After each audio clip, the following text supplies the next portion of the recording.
Let's sit in a comfortable meditation posture. Close the eyes.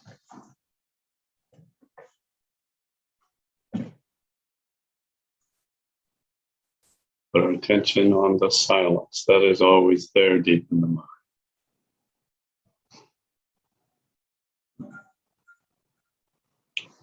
Connect with that deep inner silence.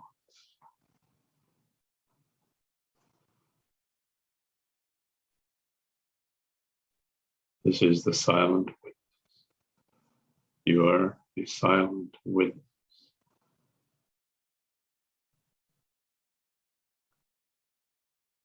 From this level of the silent witness, let's listen to the Yoga Vasishta, Book 4, Chapter 56, continuing with verse 28.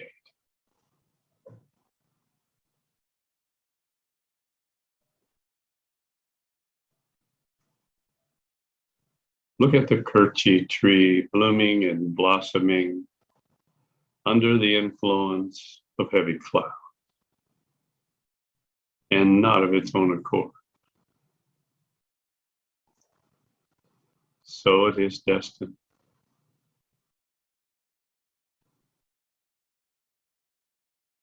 For the three worlds to appear to sight under the influence of the Supreme Being.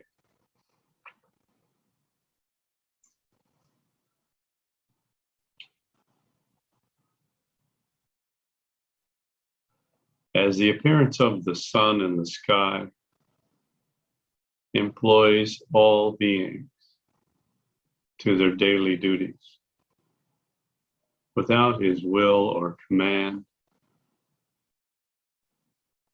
so the omnipresence of God causes the actions of all beings of their own spontaneity and without his will, act, or fiat. What is being described here are the divine karmic traces. All activity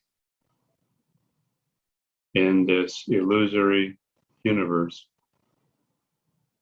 is motivated and caused by karmic traces. Individual activity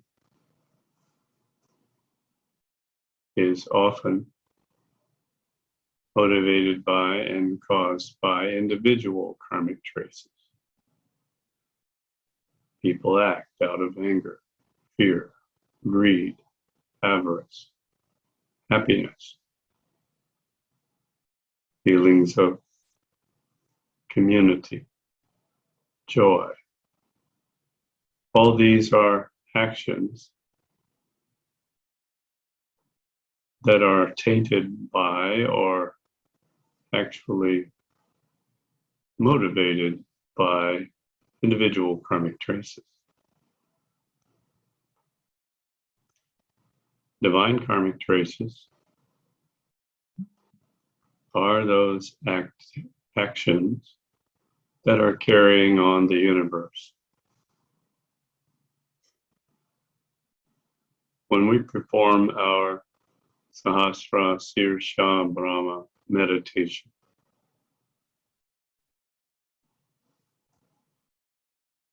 we are creating in our awareness waking induced lucid dreams. This is what occurs when we think a sutra and at the same time imagine what that sutra means. What is the result of that sutra?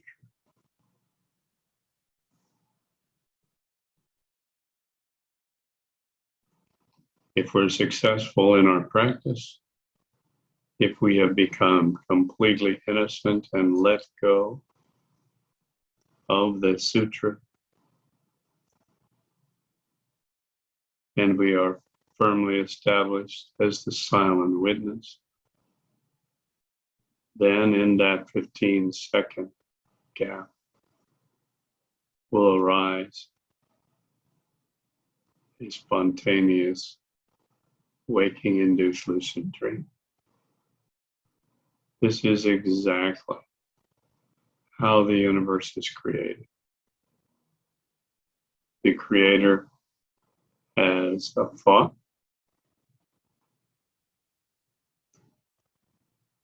That thought arises from his memory and his divine karmic traces.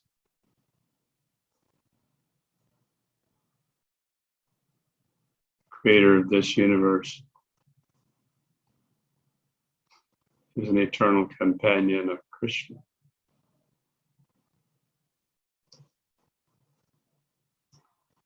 Endowed with the divine karmic traces of Krishna, and is acting on the basis of those divine karmic traces, creating this universe from the memory of the perfect universe Goloka, the eternal universe that is always there as a companion to Krishna, created from Krishna. So we live in a projection, 3D animated projection of the real universe of Krishna. And human beings are created by the Creator and given certain actions, programming. We are like androids in a game. We're actors in a game, a giant universal game.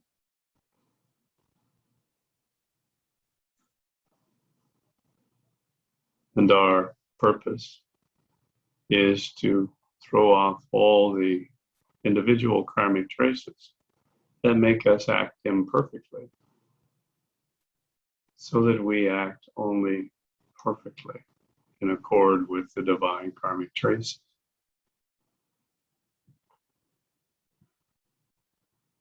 All the while, we are not acting at all, because we are the silent witness. And as the silent witness, we realize we are doing nothing. All is being done by the programming of the universe and the programming of the people in the universe and the other beings in the universe.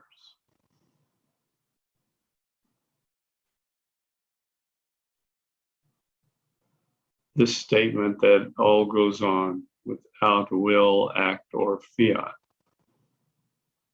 is then realized. We watch with surprise and delight at times what the body that we have been associated with is doing,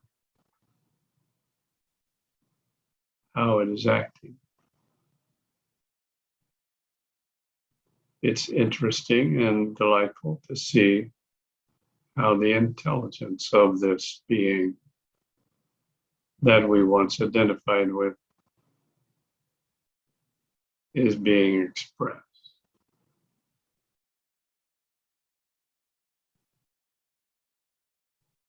And as a bright gem reflects its light without any will on its part, so the mere existence of God causes the existence of all worlds.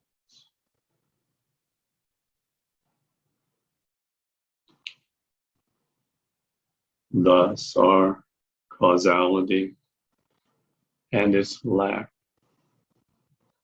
both situated in your soul, which therefore is called the cause of your actions because of its presence in the body. But in no way its cause, owing to its lack of will. The entity of the soul, being beyond the perception of sense, it is neither the agent nor recipient of any action, but being confined in the conscious body, it is thought to be both an active and passive agent. Thus, the properties of both causality and its lack reside in the soul. You may take it in any light you want for your purpose and rest content with your belief.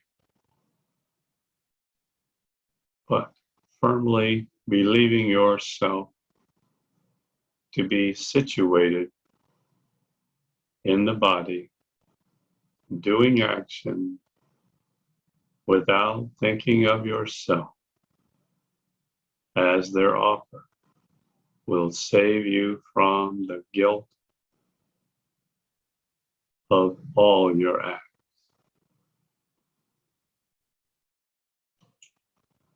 Now, this is a wonderful statement telling us that as we become established in the silent witness, as the silent witness, we will assume this role of not thinking of ourselves as the author of actions. This statement will become our truth. The body is acting independently, freely, like watching some toy, automated, ever-ready Energizer bunny hopping around.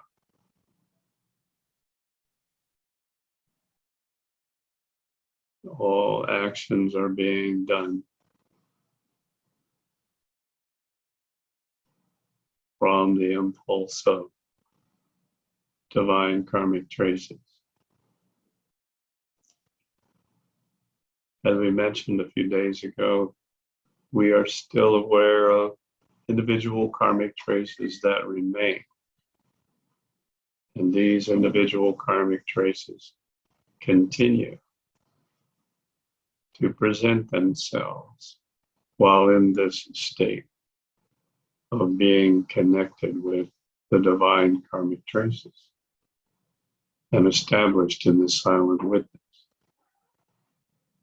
But even though we find ourselves in that situation, we do not take any authorship of the action. But if the acts that are being prompted by the individual karmic traces are not in accord with divine karmic traces, which many times they're not, we simply let them become balanced in the strong purifying light of the divine karmic traces and the silent witness. And so, as Krishna said in the Bhagavad Gita, Chapter 2, verse 48. Yogastha Kuru Karmani is manifesting as we are established in the silent witness, performing action, and all that action will ultimately be in accord with the divine karma traces spontaneously.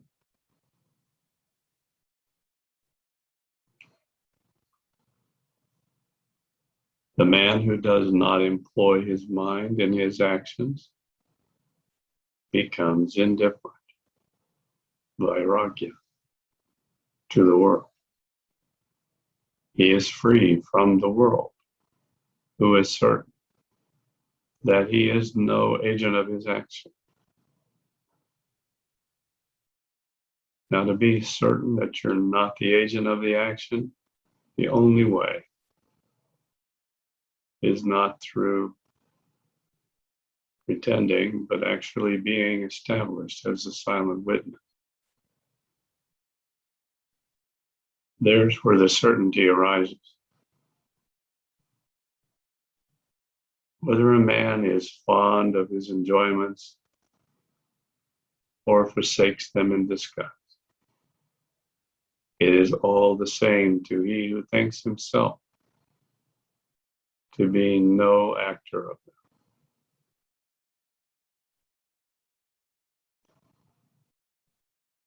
But if you wish to remain Brahma with your high ambition of doing everything in the world, that is also good, and you may try to do that. But I do not fall into such a great error as to have this high aspiration of yours.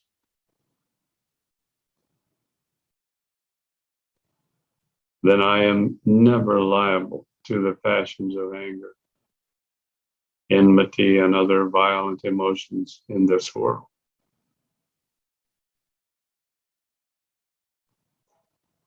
So what Vasishtha is telling Ram is,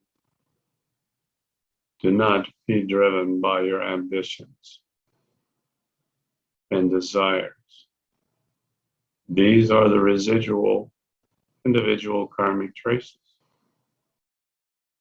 that are there in your awareness as you're established in the silent witness.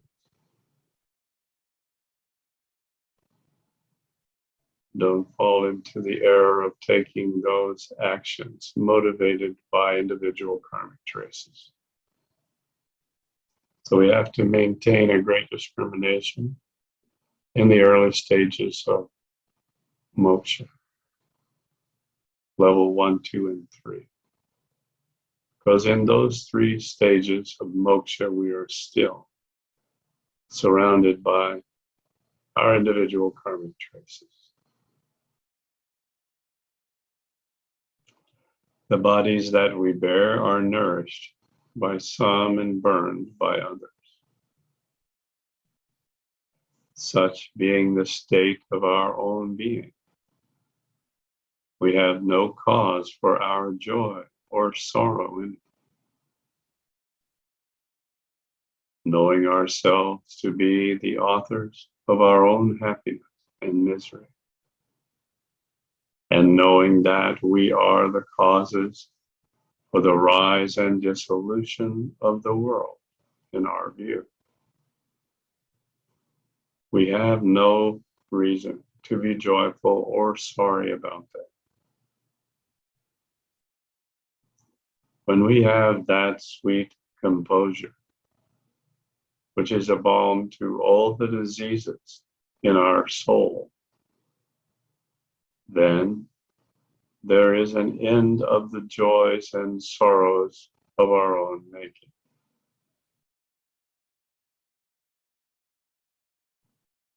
Fellow beings, for all living beings, make the best state of the mind. The soul that is so disposed is not subject to reincarnation.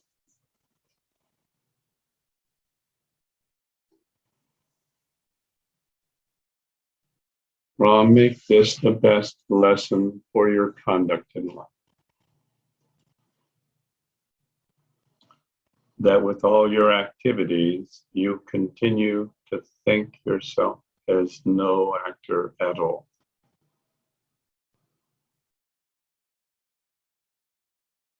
Remain quiet and steady as you are by resigning all things to themselves.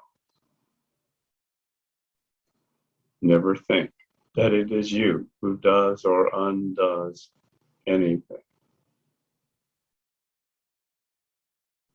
But if you look to the different ways in which you do one thing or the other,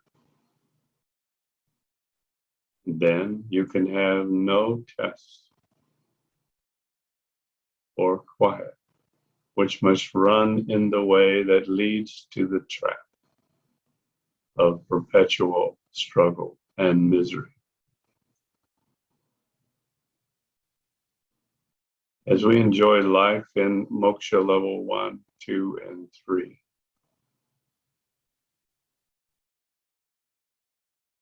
always there is the temptation of the individual karmic traces. This is the instruction of Vasishtha. At this point, you will be aware that there are individual karmic traces in action, wanting to express themselves through your speech and action. You are also aware of the divine karmic traces, and it is obvious when an individual karmic trace arises. Before moksha level 1, it's not so obvious. In fact, almost every action before moksha level 1 is driven by individual karmic traces. Behind those individual karmic traces is the wind of the divine karmic traces. But still, the actions are motivated by individual karmic traces. But as we move into moksha level 1 and higher, the individual karmic traces become obvious for what they are. And we don't perpetuate their existence by taking the action.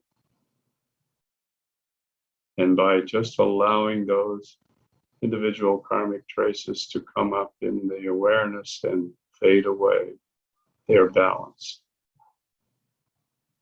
So as we move into moksha level 1, the progress for the development of higher states of consciousness accelerates. If we're aware of and we practice this principle of distinguishing between what actions should be done and what actions should be allowed to be balanced.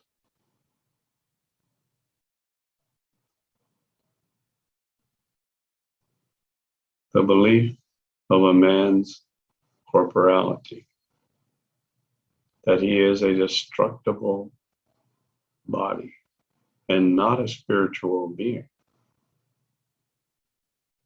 is only a bed of thorns to him. Therefore, it must be avoided by all means in order to evade the danger of the imminent destruction. Now we continue, established as the silent witness.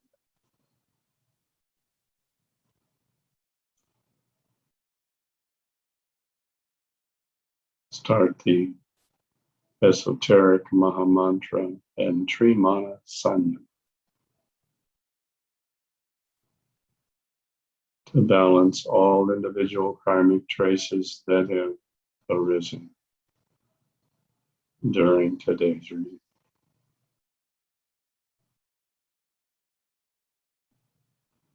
This is excellent practice in distinguishing between what should be done and what should be balanced.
Take a deep